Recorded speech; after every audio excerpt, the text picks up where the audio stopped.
이재명 민주당 대표의 구속영장 기각이라는 큰 벽에 부딪힌 검찰. 앞으로 그럼 어떤 길을 가게 될까요?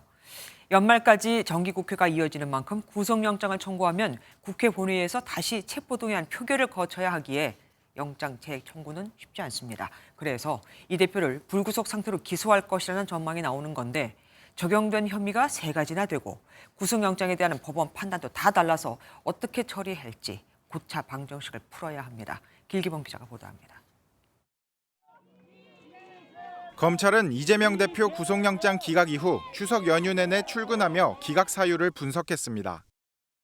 기존 수사 기록 등을 검토하며 사건 처리 방향 등을 고심한 것으로 알려졌습니다. 검찰에게 놓인 선택지는 영장 재청구와 불구속 기소 크게 2가지.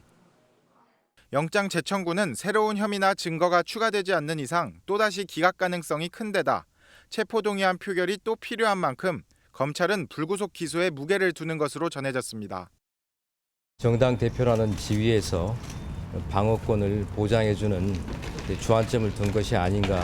보강에서 수사할 부분을 잘 찾아서 범죄에 상응하는 합당한 처벌이 이루어지도록. 법조계에서는 영장재판부가 혐의 소명을 한 위증교사 혐의와 검찰 내부에서 증거가 탄탄하다며 자신감을 보이는 백현동 의혹을 우선 기소할 가능성이 크다는 분석이 나옵니다. 다만 재판부가 다툼의 여지가 있다고 판단한 쌍방울 대북 송금 의혹에 대해선 보강 수사가 필요해 기소까지는 시간이 더 걸릴 것으로 보입니다. 이달 중순으로 예정된 국회 국정감사가 변수가 될 수 있다는 예상에 대해 검찰 관계자는 정치 일정에 구애받지 않고 수사할 예정이라고 답했습니다. 검찰이 3개 혐의에 대해 모두 기소하면 이 대표는 최소 3건 이상의 재판을 받아 일주일에 3차례 이상 법원에 출석할 수도 있습니다. MBN 뉴스 길기범입니다. 안녕하세요. 김주하입니다.